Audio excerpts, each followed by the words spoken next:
Halo, assalamualaikum. Jumpa kembali di channel manajemen Puskesmas. Kali ini, seperti janji saya, kita akan melanjutkan di episode kali ini mengenai kredensial dokter gigi Puskesmas. Sebelumnya, ini merupakan sambungan dari manajemen Puskesmas episode 5. Jadi di episode ke-6 ini kita melanjutkan dengan kredensial dokter gigi di Puskesmas. Jadi apa dan bagaimana saja yang menjadi kewenangan dokter gigi di Puskesmas dan apa saja tindakan yang bisa diberikan, haknya selaku dokter gigi apa saja, mungkin bisa kita simak di sini. Sebagai disclaimer, ini channel bukan menampilkan dari organisasi profesi, tetapi channel manajemen Puskesmas ini hanya sebagai bentuk informasi yang informatif tentang kredensial dan manajemen Puskesmas yang mengacu kepada peningkatan mutu kualitas dalam sistem akreditasi Puskesmas. Mudah-mudahan informasi yang saya berikan ini bisa bermanfaat dan bisa meningkatkan mutu pelayanan di Puskesmas ke depannya. Sebelum sahabat kita lanjutkan, mohon kalau video ini suka silahkan di like jempol atas. Apabila tidak kurang bermanfaat, tekan klik jempol bawah atau dislike. Dan bagi kamu yang belum subscribe, tolong di subscribe karena ini banyak lagi informasi yang lebih menarik untuk kedepannya di channel manajemen Puskesmas. Baiklah, kita akan membahas mengenai kredensial dokter gigi Puskesmas. Oh iya, satu lagi saya lupa, bagi teman-teman yang sudah like dan subscribe dan menyalakan lonceng notifikasi, saya ucapkan terima kasih yang sebesar-besarnya. Baiklah, kita akan membahas masalah apa dan bagaimana saja kredensial dokter gigi di Puskesmas. Mari kita simak. Sebelum kita memulai, saya ingin menunjukkan ini adalah surat dari Kementerian Kesehatan Republik Indonesia, Direktorat Jenderal Pelayanan Kesehatan, berupa surat keputusan Direktur Jenderal Pelayanan Kesehatan nomor HK-I-4719-4719-2020 tentang petunjuk teknis kredensial tenaga kesehatan di Pusat Kesehatan Masyarakat. Dengan rahmat Tuhan Yang Maha Esa, Direktur Jenderal Pelayanan Kesehatan. Jadi mengenai masalah kredensial ini adalah dasar saya menyampaikan tentang kredensial di tenaga kesehatan di Pusat Kesehatan Masyarakat. Baiklah, mari kita lanjutkan. Mengenai standar kompetensi dokter gigi Indonesia, ini berdasarkan yang disampaikan oleh Konsil Kedokteran Indonesia di Jakarta di tahun 2015. Standar kompetensi dokter gigi disahkan melalui Peraturan Konsil Kedokteran Indonesia nomor 40 di tahun 2015. Sebagai catatan, standar kompetensi dokter gigi Indonesia 2015 ini sedang dalam proses perubahan dan akan segera ditetapkan.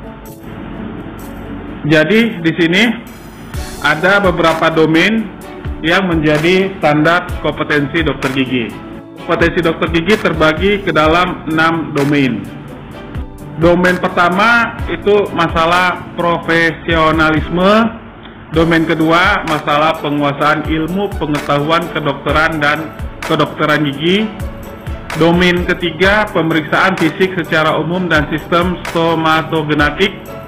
Domain keempat, pemulihan fungsi sistem stomatogenetik. Domain 5, kesehatan gigi dan mulut masyarakat. Domain 6, manajemen praktik kedokteran gigi. Baik, kita akan membahas masalah domain pertama yaitu profesionalisme. praktik di bidang kedokteran gigi sesuai dengan keahlian, tanggung jawab, kesejawatan, etika, dan hukum. Ada beberapa aspek, antara lain etik dan jurisprudensi. 2. Analisis informasi kesehatan secara kritis, ilmiah, dan efektif. 3. Komunikasi. 4. Hubungan sosio-kultural dalam bidang kesehatan gigi dan mulut.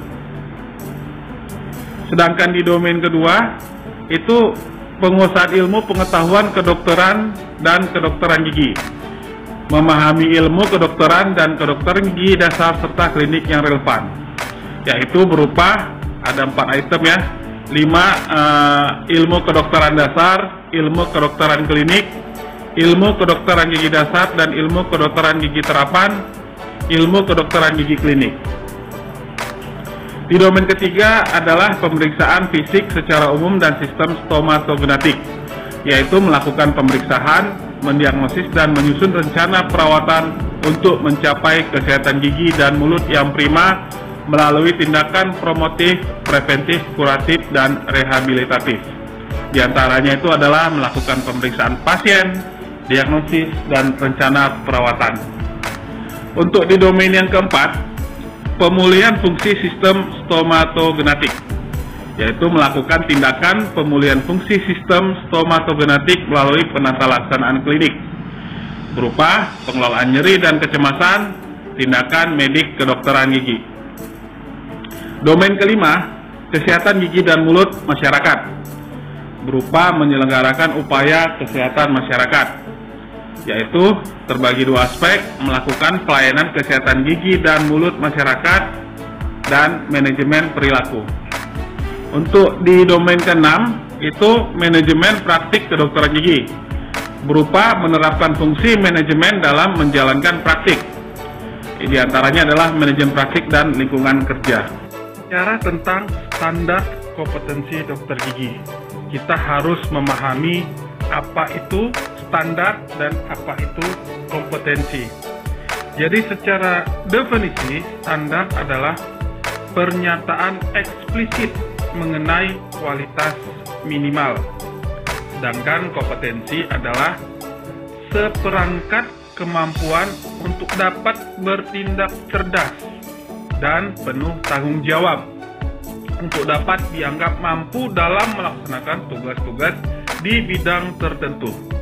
Jadi kalau standar kompetensi dokter gigi, maksudnya kriteria tingkat kemampuan minimal pengetahuan atau knowledge, keterampilan atau skill, dan sikap atau attitude yang harus dimiliki oleh setiap dokter gigi. Jadi inilah yang menjadi dasar kita atau standar kita yang memiliki profesi sebagai dokter gigi, yang termaktub dalam apa-apa saja kompetensi atau perangkat kemampuan bertindak cerdas dan penuh tanggung jawab yang dianggap mampu dalam melaksanakan tugas-tugas di bidang tertentu.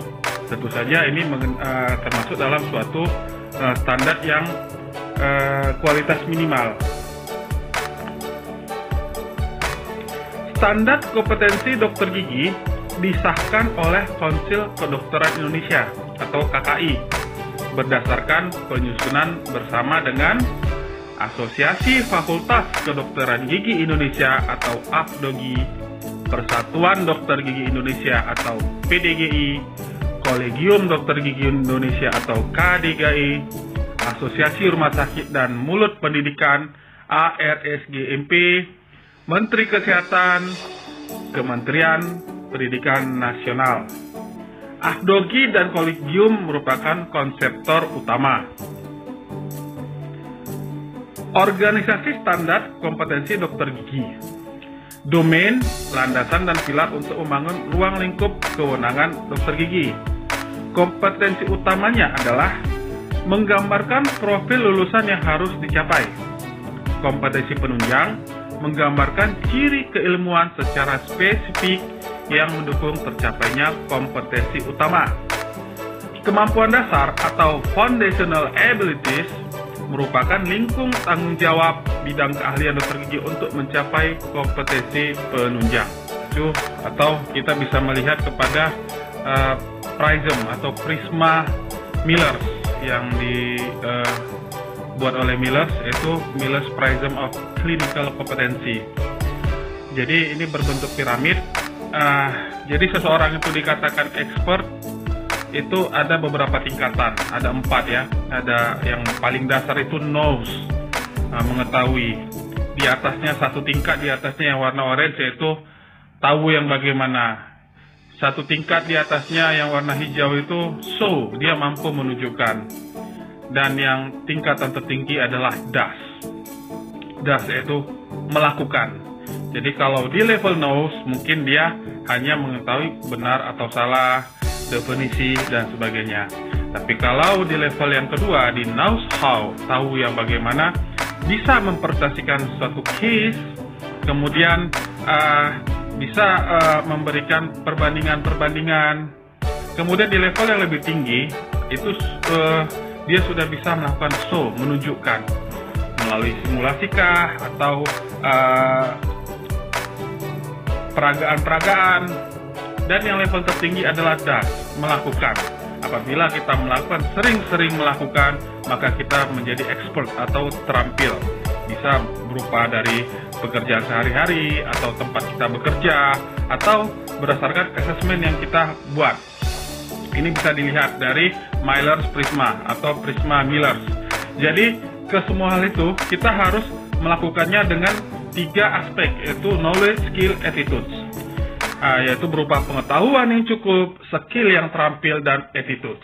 Pengetahuan itu perlu belajar, skill perlu diasah, attitudes adalah sikap, bahwa kita mempunyai sikap yang etika yang baik untuk menjadi seorang yang berkompeten dan expert dalam bidang profesi yang kita geluti. Mungkin ini bisa menjadi patokan kita mengenai kompetensi yang disampaikan oleh Prisma dari Miller. 60 kewenangan klinis dokter gigi dalam bekerja di puskesmas. Berikut saya akan membacakan apa-apa saja yang menjadi kewenangan klinis dokter gigi di puskesmas. Tapi apabila memang kita memiliki kewenangan tapi tidak mempunyai fasilitas, mungkin ya belum bisa kita lakukan, nggak masalah. Tapi ketika kita mampu dan bisa melakukan itu tidak ada masalah. Kita memang mempunyai kewenangan di poli gigi di puskesmas. Baik, ini saya bacakan langsung. Yang pertama itu anamnesis, sudah jelas ya. Yang kedua, mengenali gejala dan tanda klinis penyakit, kelainan di luar penyakit, kelainan gigi dan mulut untuk kemudian dilakukan rujukan. Sudah jelas. 3, pemeriksaan intra dan ekstra oral. 4, interpretasi hasil pemeriksaan radiologis. Jadi kita bisa mempunyai wewenang membaca hasil pemeriksaan radiologi. Cuman ya di puskesmas ya, mungkin belum banyak ya puskesmas yang mempunyai alat radiologi untuk dental ya. Kemudian yang kelima, interpretasi hasil pemeriksaan laboratorium klinik. Interpretasi hasil pemeriksaan laboratorium patologi anatomi, menegakkan diagnosis penyakit atau kelainan gigi dan mulut. Yang kedelapan, menetapkan prognosis dan rencana perawatan penyakit kelainan gigi dan mulut. Mengisi rekam medis, membuat surat rujukan. Rekam medis, surat rujukan itu memang itu pada semua puskesmas itu sudah sering melakukan. Membuat resep, membuat surat keterangan sakit. Yang ke-12. Yang ke-13, melakukan komunikasi dan edukasi terhadap pasien, keluarga pasien tentang penyakit kelainan gigi dan mulut. Yang nomor 12, membuat surat keterangan sakit. Jadi sejawat dokter gigi jangan ragu ya untuk membuat surat keterangan sakit apabila pasien meminta. Kita mempunyai wewenang untuk membuat surat keterangan sakit berdasarkan dari yang dikeluarkan dari Kementerian Kesehatan. Kemudian yang 14, sterilisasi dan asepsis. Yang ke-15, perawatan lesi ringan pada jaringan mulut. Ya, stomatitis contohnya ya, dan lain, ulkus dan sebagainya. Yang ke-16, anestesi lokal. 17, pencabutan gigi, mungkin ya ini sudah paham semuanya. 18, odontektomi M3 kelas 1A. Jadi kita punya wewenang di puskesmas melakukan odontektomi. Cuman pertanyaannya, apakah ada sejawat yang melakukan ini di puskesmas. Kalau ada ya alhamdulillah ya, karena mengingat fasilitas dan ya infrastrukturnya untuk melakukan odontectomy pada umumnya puskesmas belum terpenuhi gitu. Tapi kalau memang ada gitu, kita punya wewenang. 19 alveolectomy 1 regio, 20 insisi akses intraoral, ya ini memang udah biasa ya. 20 insisi akses intraoral, 21 fiksasi interdental dengan komposit kawat. Ya, kalau memang ada komposit atau kawat, kita boleh melakukan fiksasi di puskesmas. 22 penata laksanaan perdarahan, 23 penata laksanaan sinkop, 24 penata laksanaan shock anafilaktik. Jadi ya, ketika pasien setelah injeksi observasi terjadi shock anafilaktik, ya kita juga harus mampu menangani secara darurat ya. Makanya disarankan kita punya kemampuan penanganan shock gitu. Ini bisa kita dapatkan dari training-training yang ya seperti ATLS, BTLS dan sebagainya. 25 basic life support. Ya, boleh seperti apa ya? Ini BTLS ya, basic life trauma support gitu. 26 reposisi TMJ et causa dislokasi.